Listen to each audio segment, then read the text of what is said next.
Good afternoon, everybody. Welcome to another Rookie Card Collector 123 video. In today's episode, we're going to take a look at some really unique items from the Baseball Hall of Fame Rookie Card Collection that I put together about 10 years ago, beginning in 2004 through the 2014 time frame. Many of these are not what I would consider cards, or most people would not consider them cards. Many of them are other items, including premiums and buttons and different things. So this is not meant to be a video identifying true rookie cards. These are basically all different, either rookie or pre-rookie in some cases, collectibles and unique things that I think there's a very good chance you may have never seen before, or they're things that are very hard to find and possibly have been on the lookout for them and maybe have not come across any. I'm not sure if this episode will run maybe two videos as we go along, and I'm filming. I'm going to just see how quickly we go through the items. There's quite a few that I identified from my old collection. Just kind of depends on how much time I spend explaining things and how fast we move along. So it's going to go from alphabetical order. So I'm going to start with the player last name A. The first one I have to show, this one is a Richie Ashburn rookie. It's not a card. It's, as you can see here, this is a 1948, so it's the year before his 49 Bowman traditional rookie card. It's Ashburn is the top player up here. His teammate down there, the name is cut off, so I'm not sure who that is, but it's a second Philadelphia player, also in the 48 Philadelphia Bulletin set. And this Ashburn, like I said, predates the rookie card by a year. The Philadelphia Bulletin was a town newspaper that was put out, and during the 48 season, as well as a couple of years after that, they put out similar issues. But during the 48 season, they printed these pictures of ball players, sort of a die-cut format, with the name at the bottom and a white border underneath the player image. These were in the newspaper. They were meant to be cut out of the paper. This individual cut them out and put them in a scrapbook page, pasted it on a scrapbook page, which I subsequently submitted to Beckett Grading Company at the time. This was probably around 2010. They encapsulated the whole page. They graded it as authentic. And so I had the earliest Richie Ashburn Major League season piece here. Again, not a rookie card. It's obviously not a card, but a cool, unique Richie Ashburn 1948 super early item.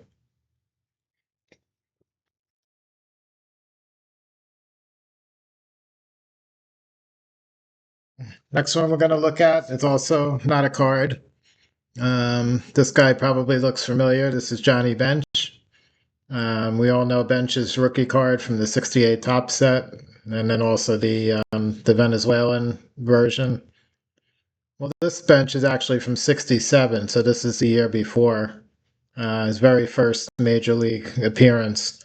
This was part of a Cincinnati Reds team issue. It's a photo, it's about 8 by 10, glossy type photo. It was part of the team photo pack that they issued, along with the other Reds players from 67. So again, I had this graded by Beckett. This was also probably in that 2010 era.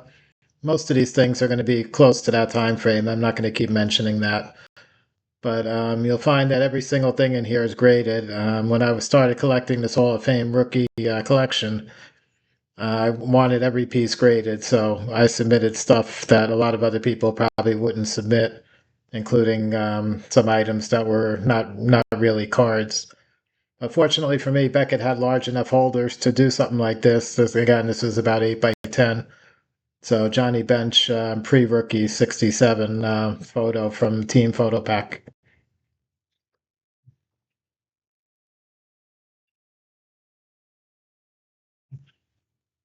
Next item is really cool and really rare.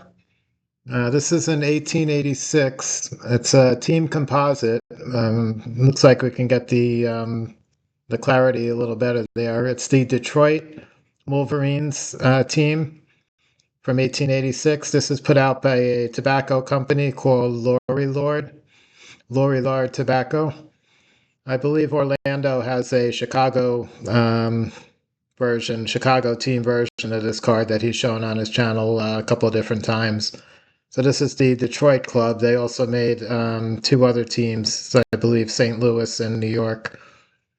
But these are extremely hard to find. The populations are probably under 10, maybe, and something like this. These are about cabinet card size, have tobacco advertising at the bottom and then also on the back.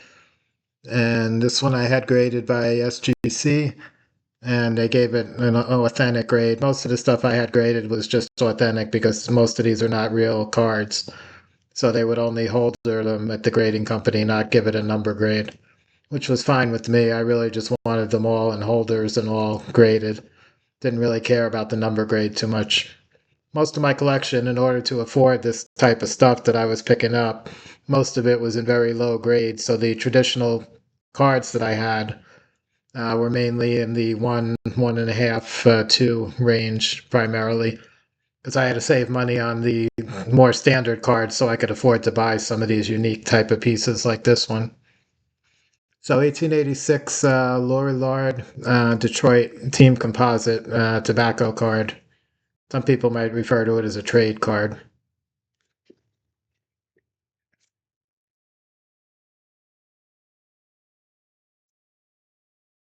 Next one is a really unique. I believe that this one's a one of one. This is a 1901. It's a town baseball team or a semi-pro team, maybe, that played in the Triple I League, III. It's the Terry Hart team. The significance of this one is Mordecai Brown pitched for the Terry Hart team in 1901 prior to his coming to the Chicago Cubs. So this would be a sort of a minor league or amateur pre-rookie card. Again, not a rookie card because it's a team issue. It's got the entire team pictured, so it would not qualify for rookie card status, but it would be Mordecai Brown, pre-rookie.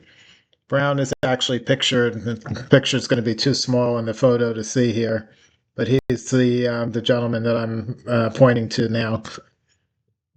Brown was known as Three Finger Brown due to a farming accident when he was a child and only had three fingers, and was a great Cubs pitcher for the first decade, plus a little longer of the 20th century.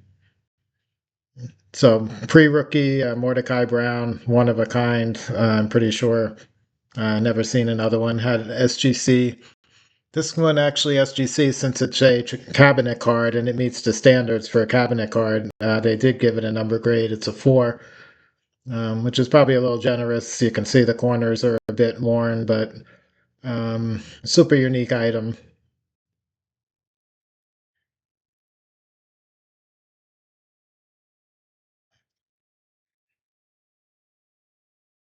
Next thing we're going to look at is a postcard. This one's kind of different. So you're seeing a picture of a bridge with an older gentleman in a oval in the top left-hand corner of the card. So that individual is actually Morgan Bulkley, who was a 19th century baseball executive. And Bulkley had no playing days cards. He was not a ball player or anything. He was strictly a businessman. He actually ran for office. He was a major political figure during the 1890s and the first decade of the 1900s. I believe he ended up getting into life insurance and had a very significant role with one of the early health insurance companies out there in the early 20th century. So Bulkley, this is in 1910. It's a Connecticut highway bridge postcard with the little image of Bulkley in the corner there.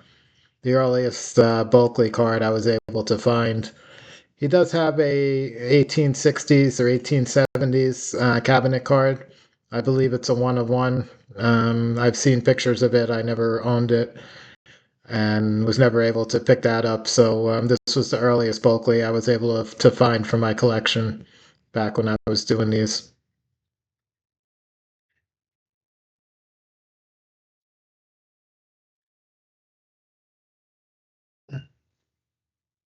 Next one still remains kind of a mystery up until today. This is some sort of a team trade card type of thing. This is the 1902 Pittsburgh Pirates. It's got the team owner, Barney Dreyfuss, in the center here. Next to him is Hannes Wagner. It's also got Fred Clark and Jack Chesbro as well. So you got four Hall of Famers there. Was never sure what this was. The back is blank. Looks sort of like a baseball team card. They're all in business attire. I was able to get Beckett to just authenticate it based on the period it was from, the paper stock, and obviously we knew who the team was. But still up until today, I'm not sure. I don't have this anymore. But a pretty cool, really early Honus Wagner image, 1902 Pirates.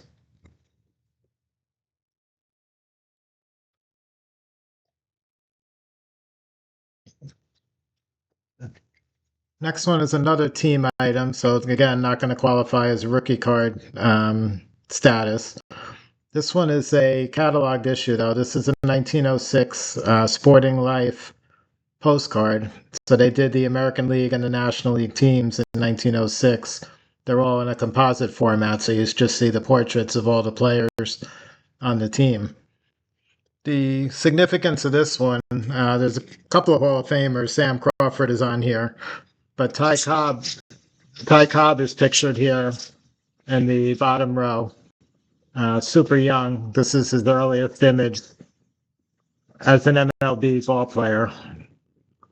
Cobb with the '06 Detroit Tigers. Crawford is on the other side on the bottom, right over here as well. So Cobb, Sam Crawford, Sporting Life. These are cataloged as W601 also.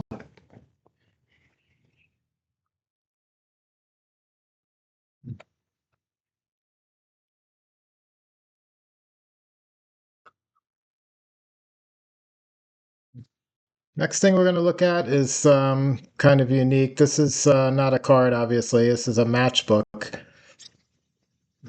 This one pictures Hall of Fame umpire Jocko Conlon during his playing days in Chicago. So this is from the mid 1930s, I believe 35, 36. These were put out by Diamond Match Book Company. And the earliest baseball collectible image I was able to find for Conlon.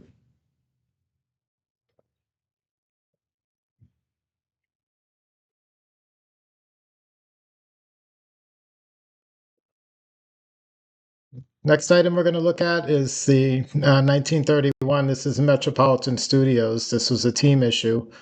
These were oversized, roughly about 7 by 9 premium photos, all St. Louis Cardinals from the 31 Cardinals.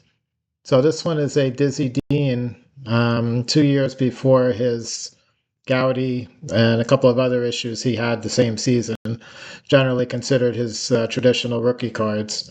This one is obviously too big and not a card, but it's a pre-rookie Dizzy Dean.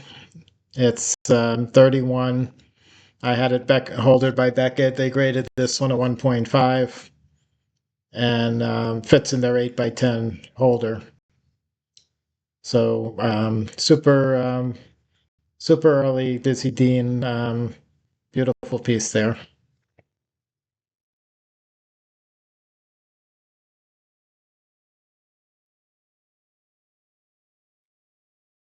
Next thing we're going to look at is another really unique item. This one is a ticket stub or ticket for a All-Star game, which was 1936. And the three individuals pictured on there, they're all MLB executives. All three of them are in the Baseball Hall of Fame. And two of them are going to be the earliest images that I was able to pick up when I was doing the collection. So you've got left to right, you've got Ford Frick, you've got Kennesaw Mountain Landis, who was the commissioner of baseball in 1936, and you've got William Harridge. Both of those guys were American League and National League presidents later on in the 50s. So Frick, Landis, and Harridge all pictured on this All-Star Game ticket from 1936. PSA grades it because it's a ticket. So another super unique item, and you're able to pick up 3 early Hall of Fame images for one price.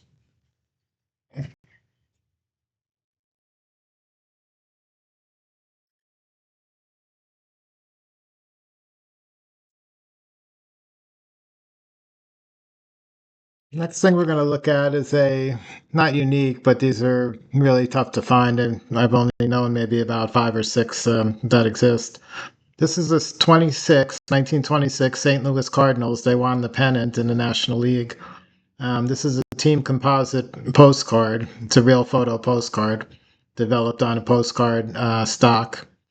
And the significance with this one, beside several Hall of Famers, including Rogers Hornsby, but Chick Hafey, his earliest MLB appearance is on this 26 Cardinals postcard. Hafey would appear on a 27 St. Louis die cut card, or it's called cutouts. Extremely rare. The population on that is probably a couple, one or two. So this is a more obtainable item for Hafey. It's a team item. So again, excuse me, not going to qualify as a rookie card, but a pre-rookie Chick Hafey earliest item, and several other Hall of Famers on there.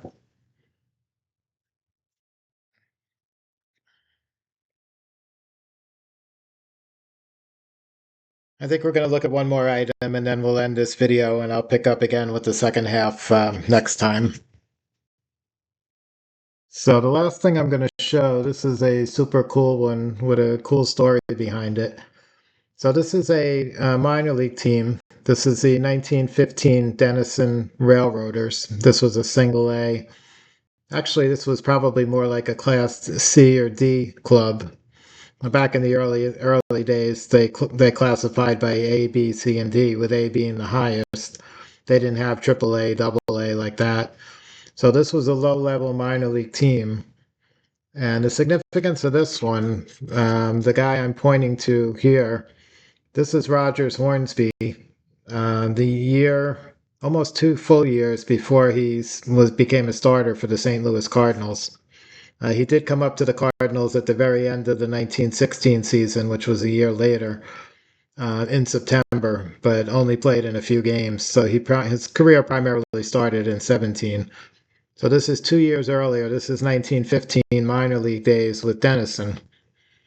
And I saw this postcard on eBay. This goes all the way back to 2009, I think was the year. And it looked like it could be Hornsby in the photo, but I wasn't really sure. So I messaged the seller and asked if I was able to reach out to them because I had a couple of questions. And they said sure. He gave me his phone number. So I reached out to him. Um, the seller of the item, the Hornsby item here, turned out to be Rogers Hornsby's great grandson. So this was passed down to him through the family, and he was explaining to me how his great grandfather had some family heirloom items, and he was able to acquire a few things, and he's getting up in years now, and he doesn't want it to fall by the wayside. He wants to get it in somebody's hands who's really going to enjoy it. So after our conversation, I felt a lot better about the item. I ended up winning the item in the eBay auction, and this was one of my real favorite, probably top 5 rookie card collection items that I had up until 2014 when I sold everything off. And wish I still had it today, but unfortunately, you can't keep everything. You need the money for other things. So again, the 1915 Denison Railroaders with Rogers Hornsby. As far as I know, again, another one of a kind item. I had it graded by SGC. It was in rough shape. It got a 1, as it should have. But that didn't really matter. And the story with the speaking to Roger's great grandson just made the purchase even more interesting. So that's going to wrap up today's episode. Some of the real unique items from my old Hall of Fame rookie collection that were not really rookie cards, but various other things. A lot of interesting stuff. We had a ticket, we had team premiums, we had team photo packs, we had a cabinet card, several different things. I didn't only collect cards; I collected everything, anything with a player image. My goal was to get the earliest image of everybody in the National Baseball Hall of Fame. So that also included the players, managers, umpires, executive pioneers, and also Negro leaguers.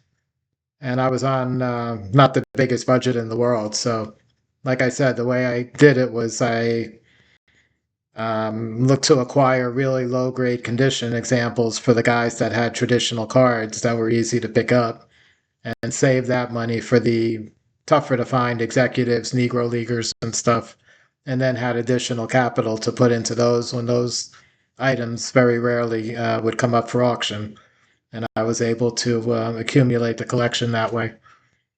By the end, when I sold it, I had a career contemporary item, and in almost every case, the earliest item I could afford for every single Baseball Hall of Famer in all capacities, which was 310 at that point back in 2014.